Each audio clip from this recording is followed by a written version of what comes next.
Hello' everyone, welcome back to my channel Rinaj online teaching. মোৰ ছাত্ৰ ছাত্ৰীসকল, তোমালোক সকলোকে মোৰ চেনেল ৰিনাজ অনলাইন টিচিঙলৈ স্বাগতম জনাইছোঁ। আজি মই তোমালোকৰ পাঠ নম্বৰ 16 ক্লাছ 7ৰ অমৃত বাণীৰ যিখিনি কুৱেশ্যন এনচাৰ আছে তাৰে 1ৰ পৰা 3লৈকে মই আলোচনা কৰিবলৈ লৈছোঁ আৰু আশা কৰিছোঁ তোমালোকে এই ভিডিঅ'টিৰ দ্বাৰা উপকৃত হ'ব। আৰু মোৰ চেনেলটোত যদি নতুনকৈ আহিছা তেতিয়াহ'লে মোৰ চেনেলটো ছাবস্ক্ৰাইব কৰিবলৈ নাপাহৰিবা, যাতে মোৰ আহিবলগীয়া সকলো ভিডিঅ' তোমালোকে সময়মতে পাই থাকা। তেতিয়াহ'লে আহাচোন পলম নকৰি আমি ইয়াৰ প্ৰশ্ন উত্তৰসমূহ কি হ'ব আলোচনা কৰোঁ। কুৱেশ্যন নম্বৰ 1ত কৈছে সহি কথন কে আগে সহি और गलत কথন কে আগে গলত নিশান লগাও। শুদ্ধ উত্তৰৰ পিছত শুদ্ধ চিনটো আৰু অশুদ্ধ উত্তৰবিলাকৰ পিছত কাটা চিনটো দিব লাগে। কুৱেশ্যন নম্বৰ ক ইয়াত কৈছে মধুৰ বচন ঔষধি के समान आरामदायक होता है আৰু এই প্ৰশ্নটিৰ উত্তৰ হ'ব শুদ্ধ। কুৱেশ্যন নম্বৰ খ নিন্দা करने वाले व्यक्ति से हमें दूर रहना चाहिए। নিন্দা কৰা ব্যক্তিৰ পৰা আমি দূৰত থাকিব লাগে বুলি কৈছে, কিন্তু এই প্ৰশ্নটিৰ উত্তৰ হ'ব অশুদ্ধ, কাৰণ আমি নিন্দা কৰা ব্যক্তিৰ ওচৰতে থকা উচিত। কুৱেশ্যন নম্বৰ গ জ্ঞানী ব্যক্তি अपने लिए धन का संचय करते हैं আৰু এই প্ৰশ্নটিৰ উত্তৰ হ'ব অশুদ্ধ। क्वेश्चन नंबर घ हमें अपना दुख अपने मन में ही छिपा कर रखना चाहिए আৰু এই প্ৰশ্নটিৰ উত্তৰ হ'ব শুদ্ধ, কাৰণ নিজৰ দুখ আমি নিজৰ মনতে ৰাখিব লাগে, আনক বিলাই থাকি কোনো লাভ নাই, কাৰণ আনে আমাৰ দুখ তেওঁলোকে নিজৰ গাত কেতিয়াও লৈ নলয়। क्वेश्चन नंबर ङ सुई का काम तलवार कर सकती है আৰু এই প্ৰশ্নটিৰ উত্তৰ হ'ব গলত, কাৰণ বেজি এটাৰ সমান কাম তলৱাৰে কেতিয়াও কৰিব নোৱাৰে। क्वेश्चन नंबर च गरीबों की मदद करने वाले ही सच्चे अर्थ में बड़े व्यक्ति होते हैं আৰু এই প্ৰশ্নটিৰ উত্তৰ হ'ব শুদ্ধ। क्वेश्चन नंबर 2 ইয়াত কৈছে পূৰ্ণ বাক্যমে উত্তৰ দ, সম্পূৰ্ণ বাক্যত উত্তৰ দিয়া। ক প্ৰশ্নটো হৈছে সন্ত কবীৰদাস কে আৰাধ্য কোন থে আৰু এই প্ৰশ্নটিৰ উত্তৰ হ'ব সন্ত কবীৰদাস কে আৰাধ্য निर्गुण निराकार राम थे। क्वेश्चन नंबर ख कबीर शब्द का अर्थ क्या है, कबीर शब्दर अर्थ কি আৰু এই প্ৰশ্নটিৰ উত্তৰ হ'ব কবীৰ শব্দ কা অৰ্থ হে বড়া শ্ৰেষ্ঠ মহান। অৰ্থাৎ ইয়াত কৈছে যে কবীৰ শব্দৰ অৰ্থ কি, আৰু কবীৰ শব্দৰ অৰ্থ হ'ব বড়া শ্ৰেষ্ঠ বা মহান। আৰু যিটো ক প্ৰশ্ন, সেই ক প্ৰশ্নটো হৈছে যে সন্ত কবীৰ দাসৰ আৰাধ্য কোন আছিলে, অৰ্থাৎ সন্ত কবীৰ দাসে কাক আৰাধনা কৰিছিলে, আৰু এই প্ৰশ্নটিৰ উত্তৰ হ'ব যে নিৰ্গুণ নিৰাকাৰ ৰাম হৈছে তেখেতৰ আৰাধ্য, বা সন্ত কবীৰ দাসকে আৰাধ্য निर्गुण निराकार राम थे। क्वेश्चन नंबर ग कवि के अनुसार क्या करने पर हमारे जीवन में दुख कभी नहीं आएगा और ये प्रश्नটির उत्तर হ'ব अगर हम सुख की स्थिति में भी अपने आराध्य का स्मरण करेंगे तो हमारे जीवन में दुख कभी नहीं आएगा। কবিয়ে কৈছে যে সুখৰ সময়তো যদি আমি ভগৱানক নিজৰ আৰাধ্যক স্মৰণ কৰোঁ তেতিয়াহ'লে কেতিয়াও আমাৰ যি দুখ সেই দুখ কেতিয়াও নহ'ব। क्वेश्चन नंबर घ कवि रहीम का पूरा नाम क्या था, कवि रहीমৰ সম্পূৰ্ণ নামটো কি আছিল আৰু এই প্ৰশ্নটিৰ উত্তৰ হ'ব कवि रहीम का पूरा नाम আব্দুল ৰহিম খান খান্না था। অৰ্থাৎ কবি ৰহিমৰ সম্পূৰ্ণ নামটো হৈছে আব্দুল ৰহিম খান খান্না, আব্দুল ৰহিম খান খান্না, মনত ৰাখিবা। কুৱেশ্যন নম্বৰ গ মই আকৌ এবাৰ কৈ দিছোঁ, কবিয়ে কৈছে যে আমি যদি সুখৰ স্থিতিটো, সুখৰ সময়তো যদি আমি আমাৰ নিজৰ যি আৰাধ্য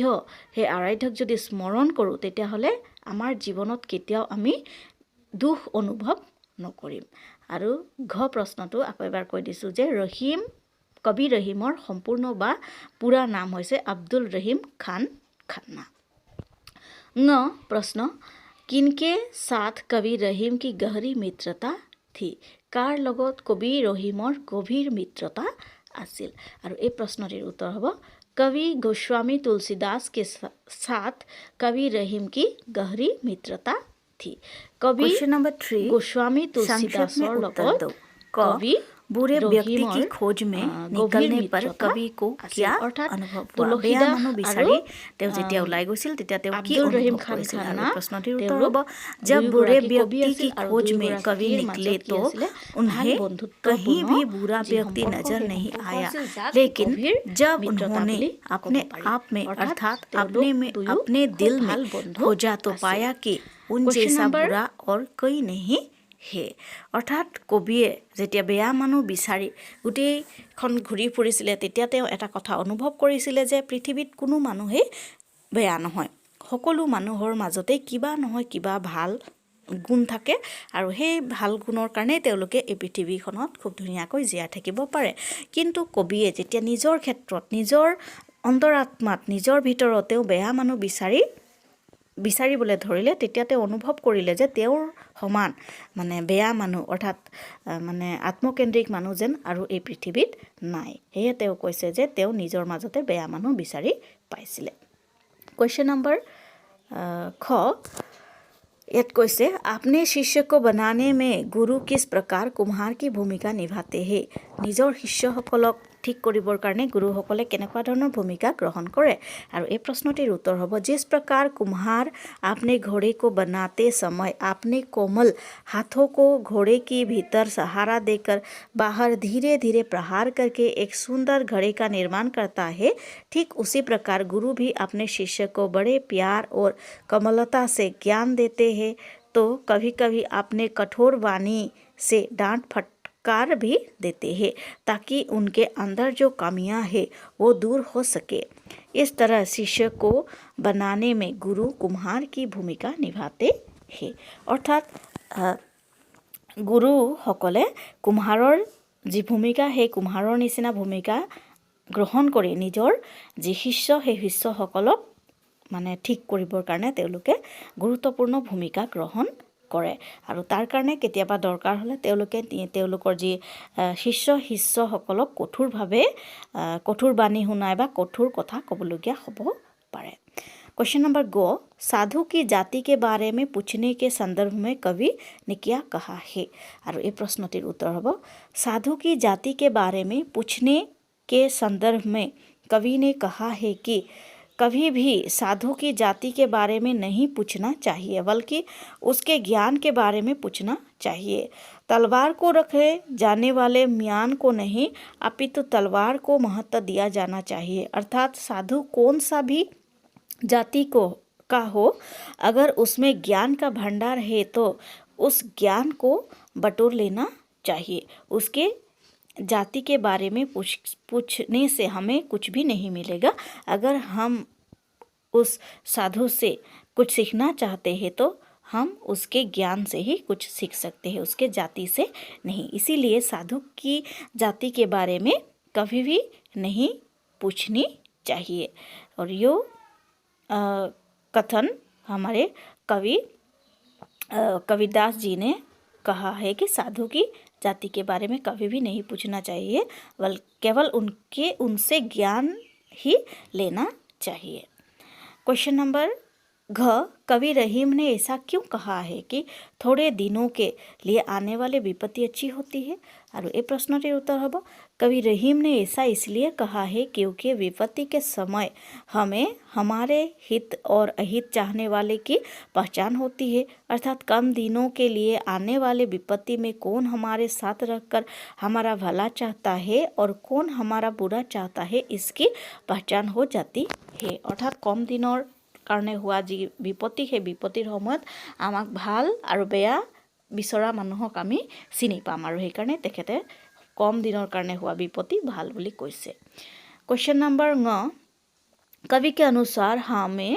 मन की व्यथा किस लिए मन में ही छिपाकर रखनी चाहिए कविয়ে কৈছে যে কি কাৰণে আমাৰ মনৰ যি ব্যথা সেই মনৰ ব্যথা নিজৰ মনতে ৰাখিব লাগে আৰু এই প্ৰশ্নটিৰ উত্তৰ হ'ব कवि के अनुसार हमें अपने मन की व्यथा मन में ही छिपाकर रखनी चाहिए ऐसा इसलिए कि दूसरे व्यक्ति सुनकर नखारे ही करते हैं कोई इसे बांट नहीं लेता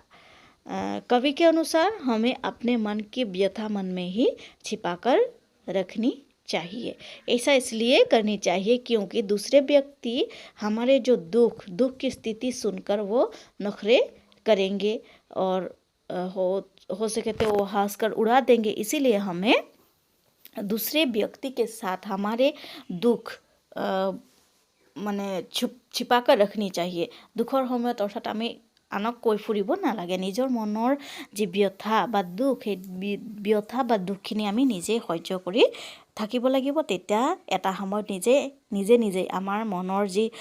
মলিনতা বা আমাৰ যি দুখ সেই দুখখিনি নিজেই নাইকিয়া হৈ যাব আৰু আমি এটা সময়ত শান্ত হৈ পৰিম বা আমাৰ যি বেয়া লগা মন সেই বেয়া লগা মনটো ঠিক হৈ পৰিব আৰু আমি ভাল ধৰণেৰে সকলোৰে লগত থাকিব পাৰিম। গতিকে আমাৰ মনৰ যি ব্যথা সেই ব্যথা আনক কোৱাতকৈ নিজেই যদি আমি সহ্য কৰিব পাৰোঁ তেতিয়াহ'লে আমাৰ সহ্য শক্তি বাঢ়িব আৰু আমি আমাৰ যি সমাজ সেই সমাজখনৰ লগত খুবেই ধুনীয়াকৈ থাকিব পাৰিম।